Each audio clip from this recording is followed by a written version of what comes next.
He fired me in under 3 minutes. Didn't even have the decency to meet my eyes for the first 30 seconds. Just kept tapping his Montblanc pen against the folder. Termination. Confidential. Sign here, he said flatly. Then, with that corporate smile, we need fresh perspectives. Fresh perspectives. That's what he called his 24-year-old daughter. The one with a marketing degree she barely earned, but a last name that opened every door. I'd built that company from the ground up. 12 years. 7 product lines. 4 continents. I was a guy who stayed past midnight polishing the numbers that made him look brilliant in boardrooms. And he knew it. That's why he couldn't even say it out loud. Couldn't admit that this wasn't business. It was nepotism. His little princess wanted my job. And Daddy always delivered. So I signed, calm, composed. 3 strokes of the pen. The same pen I'd once gifted him to celebrate our first $1 million quarter. He didn't remember that. Power has a way of erasing gratitude. But I don't forget. I never do. It began with the coffee. She started showing up in meetings. At first, just listening quietly, then gradually taking over. I caught the glances between them. The way he'd light up whenever she echoed my ideas. Brilliant, he'd say, clapping too loudly. Exactly what I've been saying, sweetheart. I stayed silent. You learn more by listening. When she took over my projects, I handed them off with a smile. When she accidentally removed my name from internal reports, I let it slide.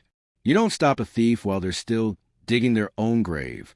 What she didn't realize was that the system she'd inherited, the one she barely understood, ran entirely through me.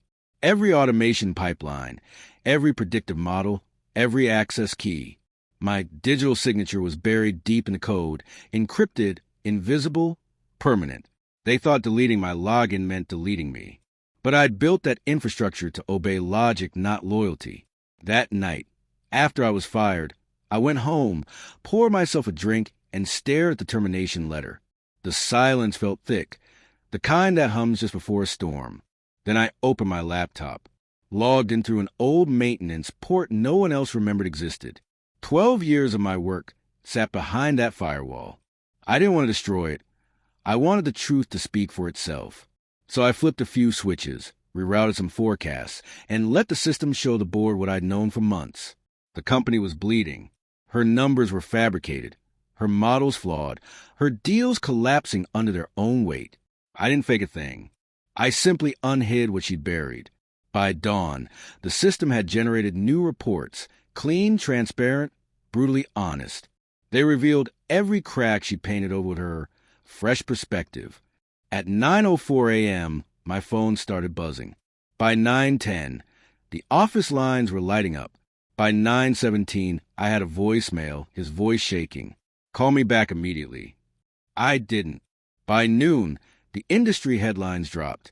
CEO's daughter's data blunder triggers $40 million loss. Investors wanted answers. The board demanded audits. He called again, this time furious. This is impossible. I'll sue him. But he couldn't. Everything I'd done lived within the bounds of truth. And there's no crime in honesty. Ironically, my name was still listed as the system's original creator. The digital fingerprints, all mine. By evening, the stock had fallen 12%. By midnight, the board called an emergency session without him. I watched the news in silence. Same glass of whiskey. Same calm heartbeat. Revenge doesn't always arrive in flames. Sometimes it comes in the shape of a mirror, one that forces them to see who they really are. 3 weeks later, I received a message from an unknown number. They made me step down. I hope you're satisfied. I was, but I wasn't finished. I sent a single reply. You once told me we needed fresh perspectives. Congratulations, you got one. Attached was a file, a confidential report I completed before my firing. A full recovery plan. Efficient. Bulletproof. I titled it Project Renewal. The final line read, requires leadership with integrity. I knew he'd read that line again and again, hearing my voice in every word. Because men like him don't fear failure. They fear being seen as failures. He disappeared from the public soon after. His daughter resigned quietly, citing mental health reasons.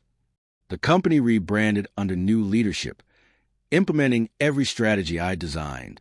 No one mentioned my name in the press. They didn't need to. The ones who mattered knew. I didn't rebuild out of spite. I rebuilt because they'd forgotten who I was and what I was capable of.